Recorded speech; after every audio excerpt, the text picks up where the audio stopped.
일단은 해명 먼저 하고 갈까요? 해명으로 시작하는 왜 이렇게 영상 업로드가 안 되고 있었던 거예요? 그것은 저희 이거 유튜브 네. 담당자 오상현 씨는 저는 이제 화면 전문가로 나오는 거예요. 사실 제가 잘못한 게 뭐가 있는지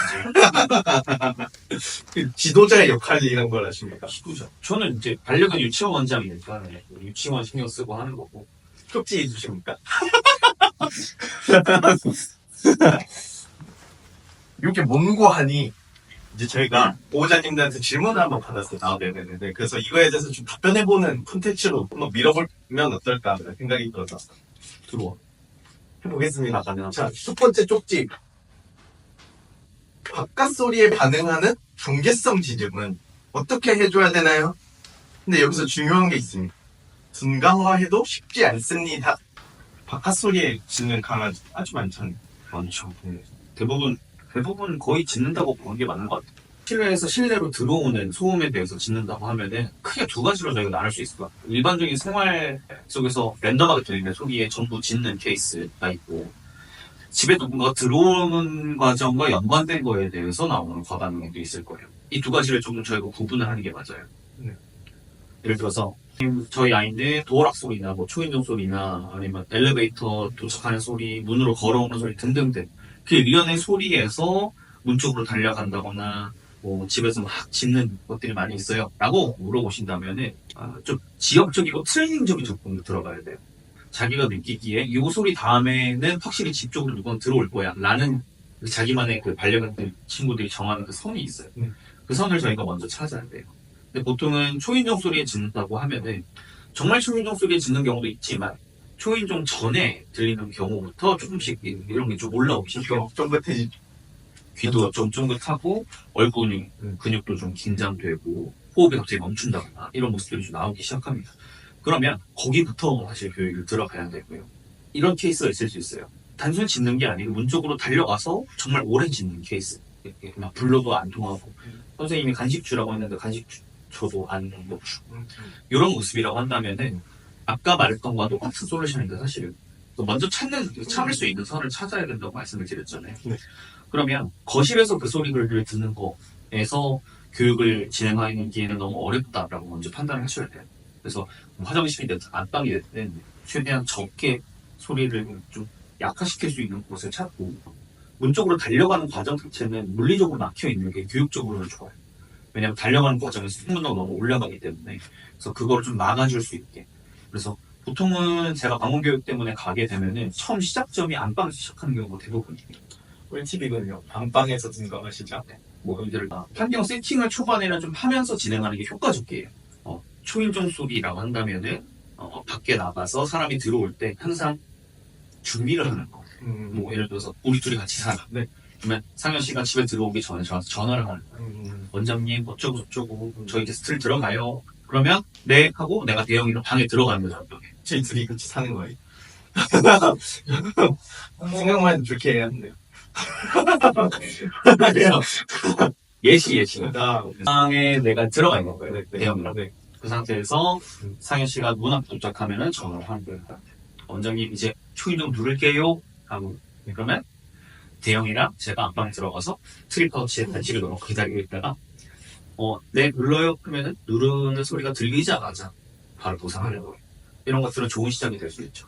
또 두 번째 케이스가 있다고 얘기했잖아요. 일반적인 초인종 소리뿐만 아니고 그냥 다 짖는 거 밖에서 뭐 아이들 노는 소리도 짖고 옆동에서 개 짖는 소리 들려도 또 짖고 이런 케이스는 사실은 좀 난이도가 있어요. 왜 난이도가 있냐면 쉬운데 난이도가 있어요. 원리는 간단하거든요. 원리는 그 소리가 들렸을 때 최대한 좋은 경험이 있을 수 있어라는 거를 가르쳐 주는 게 가장 효과적이에요. 심플하게 말하자면 대형이랑 있다가 소리가 들려요. 그럼 대형이 제 강아지입니다. 그러면 대형이가 짖기 전에 모습들이 있을 거예요. 제가 따라 있는 게 이러고 있어요. 그리고 나서 얼마 안 돼서 이렇게 짖을 거란 말이에요. 네. 그러면 그 중간 짖기 전에 저희가 보상하거나 칭찬해주거나 불러주고 나한테 집중시키고 좋은 결과로 이어주는 거. 이게 이제 핵심인데 왜 어렵냐면 이걸 하루 종일 계속 해줄수록 빨리 가요. 그래서 어려운 이유는 내가 힘들어서. 음. 교육하는 사람이 힘들어서. 그 하루를 녹여내야 되는 거니. 완전. 영혼을 감. 2, 3주. 근데 이쯤 돼서 보호자님들께 보통 반응이 어떻게 되냐면, 그걸 어떻게 해요? 이렇게 반응하시거든요. 네. 정말 열심히 하시는 분들은 2, 3주 만에 드라마틱한 변화를 저는 여러 번 봤고요. 그리고 나서 추가적으로 혼내지 마시라고, 소리 지르지 말라고, 이런 이제 말씀을 또 드리게 되죠. 그래서 하루에 외부 소음을 듣고 내 아이가 예민화 혹은 과반응의 전조 혹은 과반응이 나오는 일이 하루에 예를 들어 200번이라고 하면 200번 정도 보상이 들어가는 게 가장 효과적이고 가장 이상적인 과정인데, 하루 중에 뭐 200번 중에 뭐 50번밖에 못했어. 그것도 훌륭.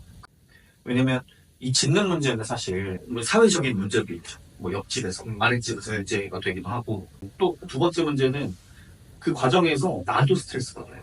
걔가 짖는 것들에 대해서 보호자님들 결국에 계속 민감하게 될 수밖에 없거든요. 그래서 이거는 그냥 그 순간순간 보호자님이 넘어가려고 그냥 하시기보다는 좀 아이한테 감정적인 학습 과정을 그래도 한번 거쳐보시는 걸 저는 좀 추천을 드려요.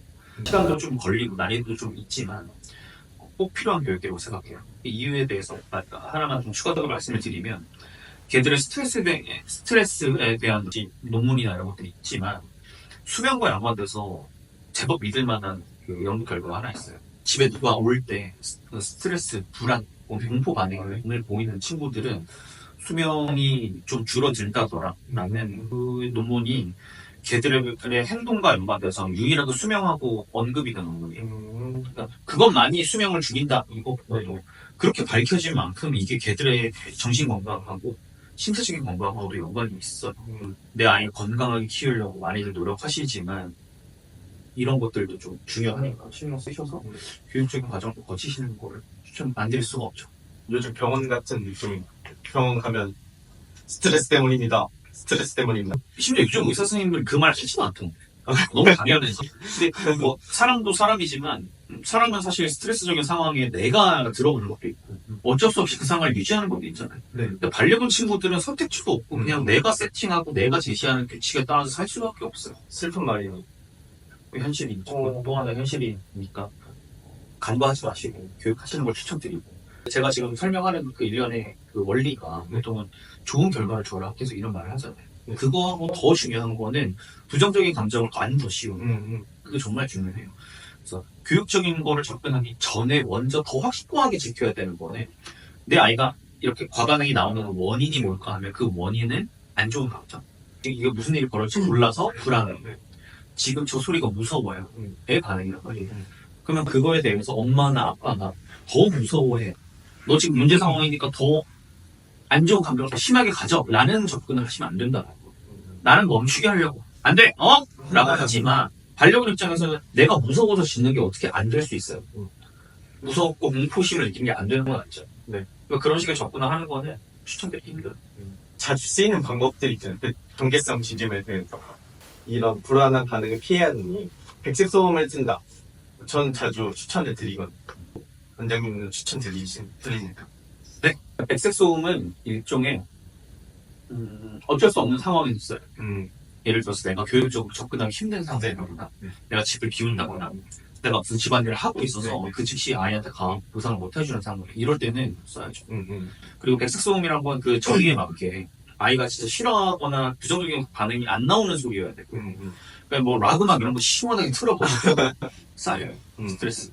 반려견 친구들이 꾸준히 들어도 스트레스가 덜 하더라, 혹은 오히려 릴렉스한 상태로 가는 도움이 되더라 라는 어떤 임상실험 효과도 있는 소리들도 제법 있고 하니 그런 거를 좀 찾아보셔서 사용하시고, 백색 소음을 충분히 틀어도 외부 소음에 반응을 안 한다라는 것도 아니에요.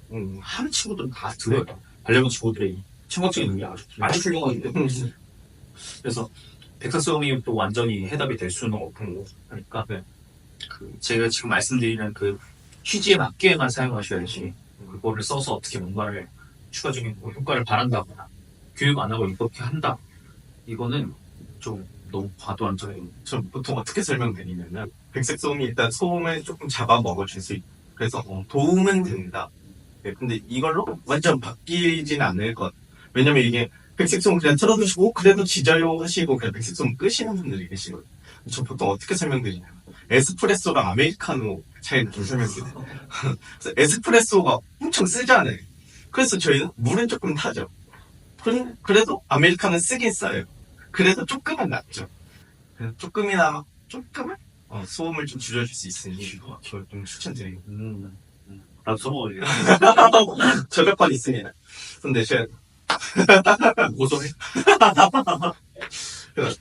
하나만 더 여쭤보면은 이 보호자님이 이제 둔감화해도 쉽지 않습니다 이라고 말씀해 주셨는데 저희 트레이너가 둔감화 과정을 진행할 때 어떤 상태를 좀 최종 목표로 좀 잡고 진행을 할까요? 둔감화의 목적은 실제로 그 반려견의 바디 시그널이 둔해져야 돼요. 그래서 예를 들어서 제가 따라해볼게요. 반려견 따라해볼게요. 먹고 있어. 네. 이거는 계속 이 상태가 유지된다고 하면 릴렉스가 아니에요. 둔감화라는 거는 점점 몸이 풀어지고 이렇게 근육이 경직되어 있는 게 풀어지고 표정도 풀어지고 하는 것들이 보여야 되고 그 일련의 과정에서 아이가 보이는 그 마일드한 스트레스 시그널도 계속 있거든요. 교육하는 과정도 스트레스를 받는 과정이에요. 그래서 여기서 말하는 스트레스라는 건 교육을 할 때도 우리가 공부할 때도 받는 스트레스가 있듯이 그게 실제로 그 연관된 감정 상태와 연관된 어떤 스트레스 시그널들이 강도, 빈도가 줄어들어요. 그리고 종류도 줄어드는 모양새가 보여야만 되고 있는 거예요. 근데 이 과정 없이 반응을 안 터졌으니까 그냥 이제 자극 강도 계속 올리시 한다거나 아니면은 제가 아까 말씀드렸던 그 먼저 내 아이가 학습이 가능한 상태를 찾아야 된다. 근데 아마 여기서 계속 실패하실 거거든요. 그래서 보통 둔감화가 실패하는 요인은 크게 세 가지로 잡는데 하나는 임계점을 못 찾는 것. 내 아이가 버틸 수 있는 선을 못 찾고 시작하는 것. 두 번째는 너무 레벨을 빨리빨리 괜찮네 이제 볼륨 크기 막 40에서 시작했는데 잘하니까 60, 70 올려본다. 또 하나는 그때 내가 좋은 경험이 되라고 주는 일련의 보상의 가치가 너무 낮고 보통 이 세 가지 원인 때문에 둔감화가 지금 다 실패해요. 둔감화는 맞는 팁은 아니지만 사실은 정말 유용한 행동 수용정 기법이고 둔감화 트레이닝의 핵심 묘는 뭐냐면 보호자님들한테 추천드리는 게 참 좋은 이유는 트레이닝 과정 자체가 얘와 나의 유대감이 되게 도움이 돼요.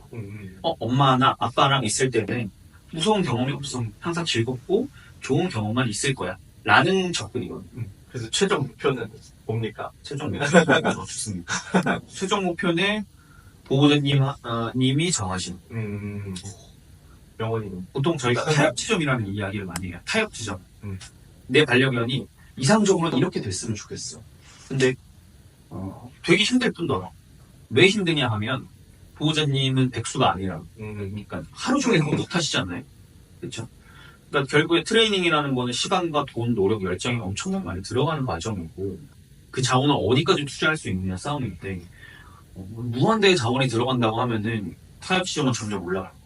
근데 그게 아니다고 하면은 보호자님이 정하셔야죠. 보통은 제가 보호자님들하고 잡는 타협 지점이 이 이슈에 대해서 어떻게 잡냐면 집에 사람이 들어오는 그 일련의 소리가 들리잖아요. 그러면은 안방으로 들어간다던가 거실에 사람이 직접적으로 안 보이는 거 있죠. 거기에 매트 위에 올라가서 있으면 신호를 주고 바깥 일을 보고 와서 보상하고 그 사람이 들어오면 보상하고. 근데 아이가 긴장을 할 수 있어도 적극적으로 과반응하는 게 좀 괜찮아요. 심지어 약간의 잔치즘까지도 저는 괜찮다고 봐요. 그 감정적인 게 새어나오는 거니까 그 정도는 괜찮은데 그 새어나오는 정도가 아니고 엄마 신호도 못 들을 정도로 연속적으로 바박 터지는 순간은 타협 지점이 아니에요. 내용을 한번 정리해보면 경계선 지점은 어떻게 해줘야 되나요? 그래서 계속 둔감해 시간 내주시면 내주실수록 아이의 발전이 더 생길 겁니다. 제가 진짜 자주 하는 말인데 이 속도가 아니에요. 방향. 아까 말씀드렸던 그 자원의 문제 때문에 꾸준히 하는 게 중요하지. 내가 한 달 안에 끝내겠다. 2주 안에 막 어떻게 하겠다. 이렇게 접근하시는 분들이 다 싫고. 그냥 꾸준히 내 아이가 이 방향으로 가이드해주는 게 옳다는 확신이 들면 그걸 지키기 위해서 내가 노력해야 되는 것이고요. 속도를 못 지키더라도 내가 아이를 혼낸다거나 소리는 지르지 않겠다. 찍고 있는 이런 영상을 보신다라는 것도 사실은 혼자 해결하려는 게 아니고 뭔가 어떻게든 더 접근하시려고 하는 거잖아요. 그래서 근데 대부분의 비강압적인 트레이닝을 하는 전문가 그리고 점성을 쌓기 위해 노력하시는 분들이 그 말하는 포인트가 다 비슷할 거예요. 제가 아까 말했던 그 세 가지 측면에 대해서 항상 강조할 거예요. 그걸 내가 정말 잘 지키고 있는지, 그리고 환경이 내가 볼 때 이거는 저거 지키려고 해서 우리 집 환경 자체가 안 돼요 라고 한다면 그때는 혼자 해결하기 힘들다고 판단하셔야 돼요. 좋습니다. 구독. 좋아요. 알림 설정. 예.